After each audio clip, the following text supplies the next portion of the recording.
আপনারা হুদাইবিয়ার সন্ধির কথা জানেন না? জানেন? হুদাইবিয়ার ট্রিটির কথা শুনেছেন না? 1400 সাহাবা গিয়েছিলেন ওমরা করতে, ওরা ওমরা করতে দিবে না, সন্ধি করো। তো কি সন্ধি?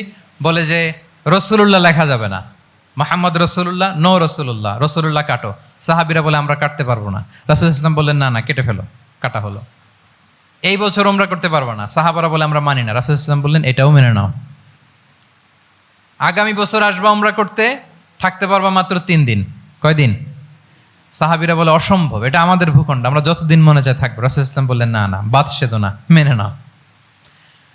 মক্কা থেকে কোনো লোক মদিনায় গেলে আমাদেরকে মক্কায় ফেরত দিতে হবে, কিন্তু মদিনা থেকে কেউ মক্কায় আসলে আমরা ফেরত দেব না।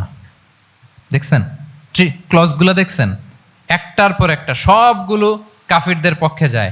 কোনো সাহাবা রাজি হচ্ছেন না, কিন্তু আল্লাহ রাসূল সাল্লাল্লাহু আলাইহি ওয়াসাল্লাম কি বলেন? তিনি কি বললেন? মেনে নাও, রাজি। কারণ সাহাবারা তো অতটুক দেখতে পারতেছে না। বলেন 3 তালা উপর থেকে, 3 তালা ভবন থেকে একজন মানুষ যদ্দূর দেখে, 30 তালা ভবনের উপর থেকে কি ওইরকমই দেখে? কিরকম দেখে? পানোরামিক ভিউ দেখে, সে অনেক বড় করে দেখে। আর 3 তালার উপর থেকেই সামান্য কিছু দেখে। রাসূল সাল্লাল্লাহু আলাইহি ওয়াসাল্লাম অনেক দূর দেখতে পাচ্ছিলেন। তিনি চিন্তা করলেন কিছু বছর যদি আমাদের মধ্যে দাঙ্গা হাঙ্গামা যুদ্ধ বন্ধ থাকে, আমরা গ্লোবালি ইসলামকে ছড়াই দিতে পারবো। শান্তভাবে মদিনাতে একটা স্ট্রং ইসলামিক কমিউনিটি আমরা তৈরি করতে পারবো। আল্লাহু আকবার। এবং তিনি দেখতে পাচ্ছিলেন ইন্না ফাতাহনা লাকা ফাতহাম মুবিনা। এই হুদাইবিয়ার এই চুক্তি, যেটা আদতে অ্যাপারেন্টলি মনে হচ্ছে সব আমাদের বিপক্ষে যায়, আসলে এইটাই আমাদেরকে ভূমি ধস জয় এনে দিবে। আল্লাহু আকবার। এবং সেটাই হয়েছে।